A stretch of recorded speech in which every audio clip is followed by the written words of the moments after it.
Welcome to the Cozy Little Library today with your Clean Reads Book Buddy. I'm excited about our special today for July the 4th. Even if you're not an American, you are welcome here. I think it's great to learn what worked, learn what doesn't, and what needs preserving. You're a free man. I'm here now on my own accord. I'm honored to have you with us. Honored. And in order to do that, we need to learn the facts of the past. I've spent a lot of time reading almost 100 patriotic books. Holy moly. So I'm saving you the time. I'm giving you a long list of nonfiction, middle grade, and fiction books of positive patriotism. Here's the best of the best that I found. And let's talk about 1776 by David McCullough. I do love this version. This is an older, used hardcover, and it has those deckled edges, and I love the artwork on the insides. It's just super old-fashioned, and I love that.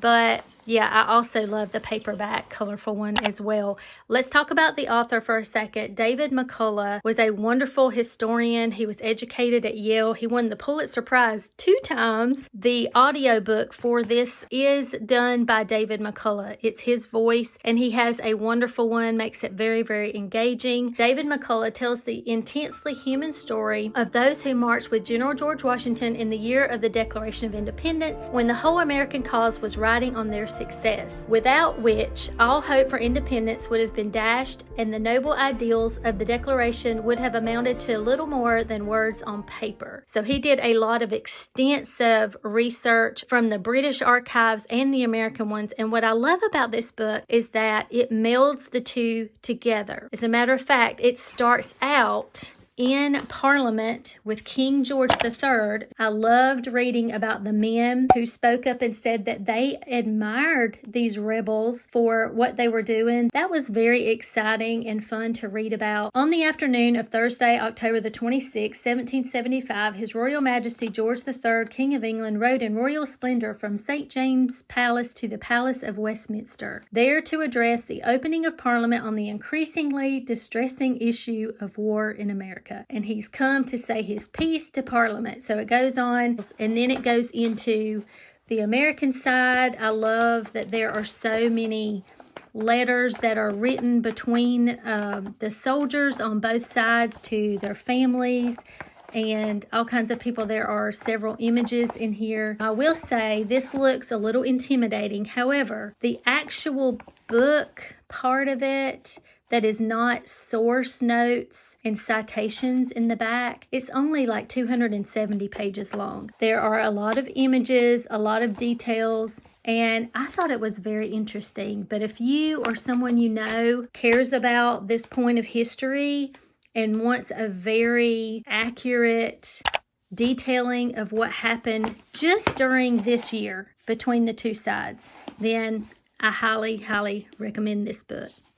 Now let's talk about John Adams, also by David McCullough, and you can see that he won one of his Pulitzer Prizes by writing this book, and I think that's because he's a gifted author, brilliant, but this man, John Adams, is one of the most fascinating forefathers that there was.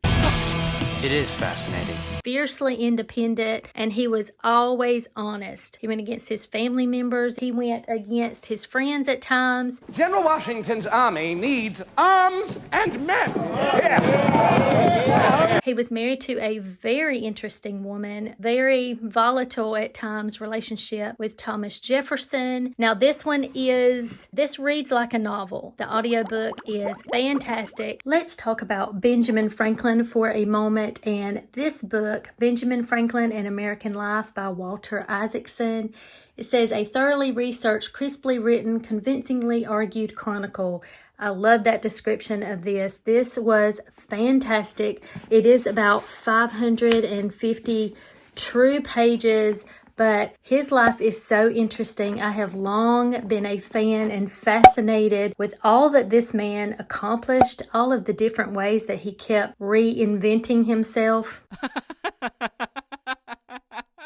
I love this part that says, Benjamin Franklin is the founding father who winks at us, the one who seems made of flesh rather than marble. In a sweeping narrative that follows his life from Boston to Philadelphia to London to Paris and back, Isaacson chronicles the adventures of this spunky apprentice who became America's best writer, inventor, media baron, scientist, diplomat, business strategist, as well as one of the most practical political leaders. It mentions Poor Richard's Almanac, all the wisdom behind the Declaration of Independence, and the compromises that created a near perfect Constitution, literally in the middle of every facet of that time. The audiobook that accompanies this book is fantastic. Speaking of Poor Richard's Almanac, a collection of short sayings, he talks about all kind of topics from humility to morality to frugality, being diligent, knowledgeable, all kind of sayings. Let's see. Great spenders are bad lenders. Wars bring scars. Beware of little expense. A small leak will sink a great ship. Fear God and your enemies will fear you. If you will keep your secret from an enemy, tell not a friend. So many witty things and sayings. This was a bestseller back in the day. I think he wrote this 15 to 17 years worth. It was a bestseller. So much fun. A book I thoroughly enjoyed, The Patriots by Winston Groom. Now, since my hardcover is not very visually appealing, I'll put the paperback here. It's beautiful. This is about all the drama, all the passion of Hamilton, Jefferson, and Adams. These three men were so instrumental in the making of America. Of course, they were very different. They didn't always agree. And this book really gets into the nitty-gritty. America's founding fathers were never quite sure that democracy would work. At the 11th hour, the British Army was defeated by an army of ragged American soldiers. From that moment in history, three men emerged as unlike each other as it was possible to be. If you want the tea, then you will enjoy this book. You start out with Hamilton's detailed upbringing, then we go to John Adams, on to Jefferson's, then we get into Hamilton as a young man, the same with Adams, and then with Jefferson, their post-war policies, the rumors and drama that they all get into. If you are not interested in reading the whole thing, please get the audiobook, listen to the prologue, and listen to the epilogue.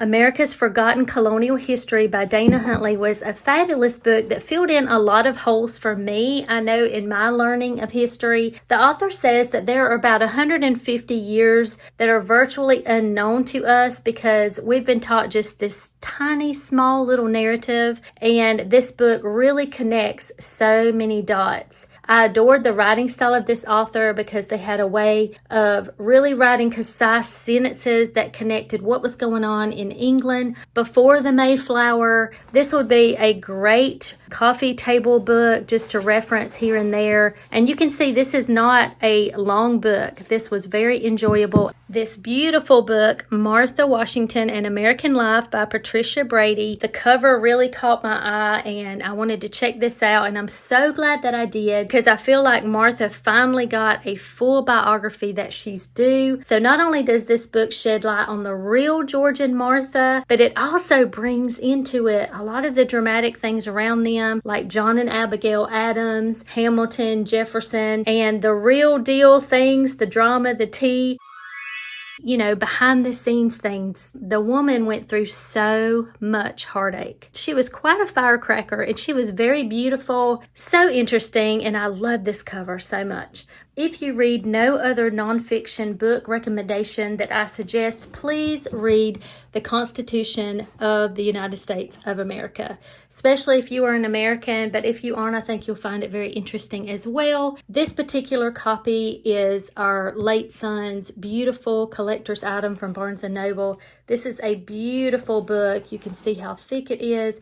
Now, the Constitution is very short. I believe in this book of this size, maybe 4 pages, done. Okay. You can also find a very small little booklet like this. If you go online and look up freebie, I think the Heritage Foundation, I actually got this copy from a company that I buy coffee from, and they're a patriotic company, and you know, pro-military and all. And they include this when you get your coffee. So that's really awesome. This particular book also has selected writings of some of the founding fathers. You've got Samuel Adams, you've got Thomas Paine in here, which I'll talk about in a second. This has writings from the First and Second Continental Congress. But again, the Constitution of the United States. Do me a favor, promise me you'll read it. Within this, I mentioned Thomas Paine. Now, in this copy, you can get books that have all of Thomas Paine's writings. He did write something besides Common Sense, and please read The Constitution and Common Sense by Thomas Paine, if nothing else.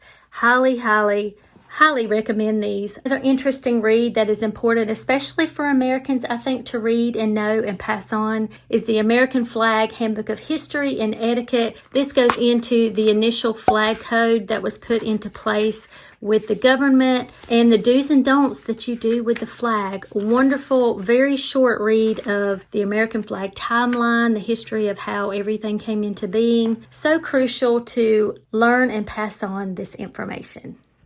Johnny Tremain by Esther Forbes. I read this for the first time as an adult, and it was so memorable. It was written in the 40s. You can see that it won the Newbery Medal Award, and I love these scenes on this vintage edition. However, my copy is not in the best shape, so I do need to get another one. This story is filled with danger and excitement about Johnny Tremain. He's a young apprentice silversmith, and he's caught up in a dramatic involvement with James Otis, John Hancock, and John and Samuel Adams in the exciting currents and undercurrents that were to lead to the Boston Tea Party. And he is right in the midst of all the exciting things.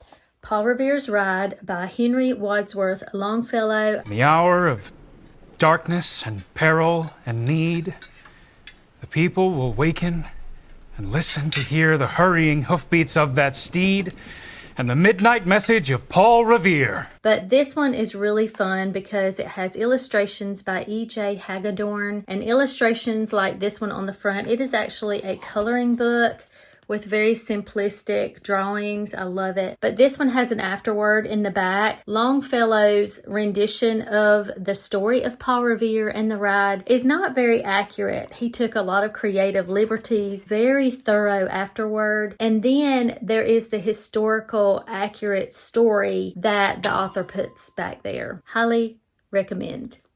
I'll first mention the entire middle grade series, which is called Leaders of the American Revolution. There are several books in this series. They're all hardcover and they're under 150 pages. Very engaging. Love it so much, and I want to own them all. The one specifically I'm going to speak of is Thomas Paine and the Fight for Liberty by Samuel Willard Crompton. This one is about 117 pages, and it's a wonderful, easy to read, very interesting display of Thomas Paine's upbringing, how he becomes a writer and a political activist, and a lot of facts that I didn't even know. And I've read a lot about the man. I love knowing all the background information about maybe why people end up doing what they do. Of course, about how he ends up writing the famous pamphlet Common Sense. But there are fun facts, like, for instance, did you know that he was born in England and had only been in the colonies for just over a year when he wrote Common Sense, which was such a spark for the American Revolutionary War starting. Things like that. It tells you how that happened and how he so quickly, when he got to America, how he obtained a position that would make his name so famous. When I picked this one up from my library about Samuel Adams and the Boston Tea Party, this one is by Gary Jeffrey and Nick Spender as the illustrator. I picked this one up of Samuel Adams because I wanted to know a little bit more than just the most popular info that we have about Samuel. I didn't expect much because I'm not one to read graphic novels, but I loved it. So not only were the facts accurate, they really humanized the people involved and went a little bit more in depth, but in such a quick, engaging way with these illustrations. The images push the story forward in such a fun way. Bravo to the author and the illustrator. I would love to own every book in this series, and I highly recommend it.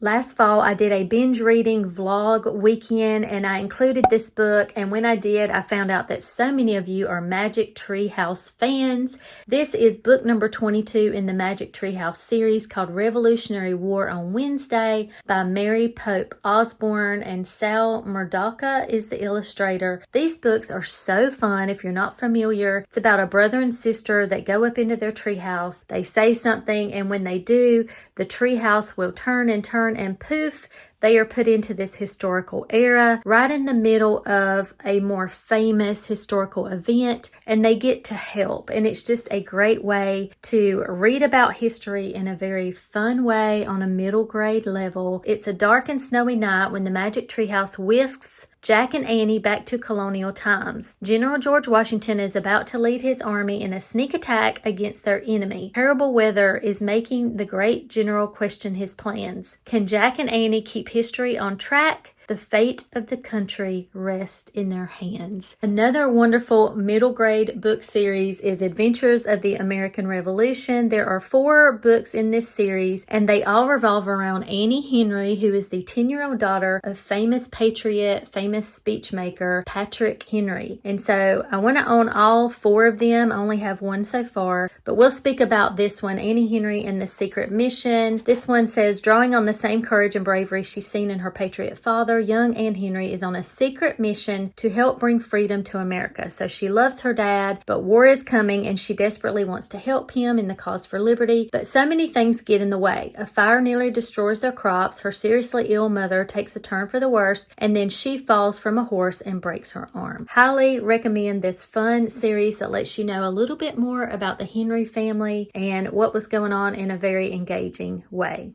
If you've been around here for any length of time, you know I can't talk about Revolutionary Era and middle grade books without talking about Felicity, one of my favorite series of all time, because I love this era and I love this storyline. It's genuine, it's realistic, it's from the eyes of a young girl named Felicity who's fun, she's spunky, she's passionate, she loves deeply, and she has the split in her own family and in her best friend's family, and she has to decide for herself what she believes and which side she will go on. Thank you, Miss Cole. I shall take no tea.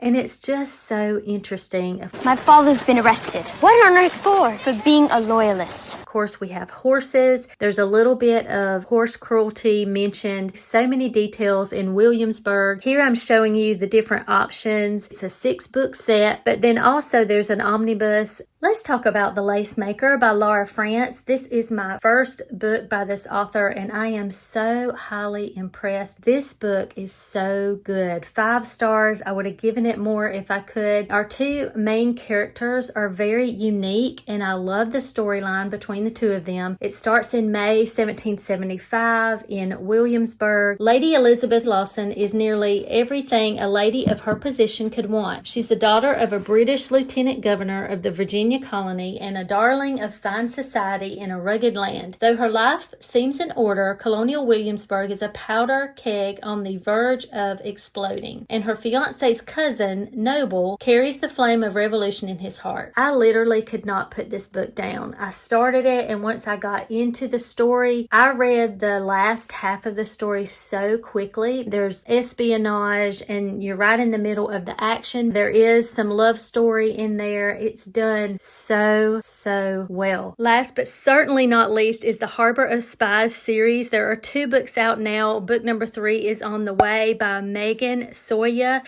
Spark of the Revolution is book number 1 that I read.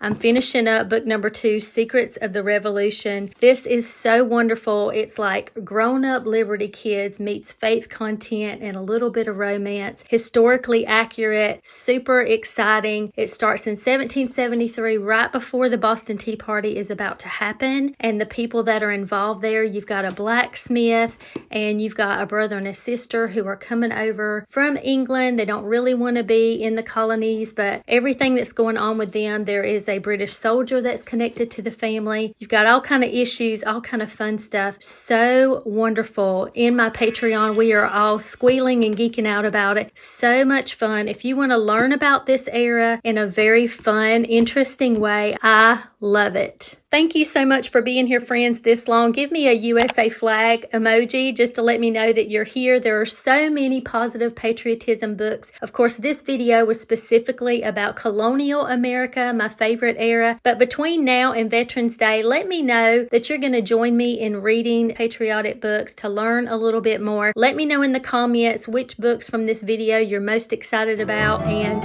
until next time.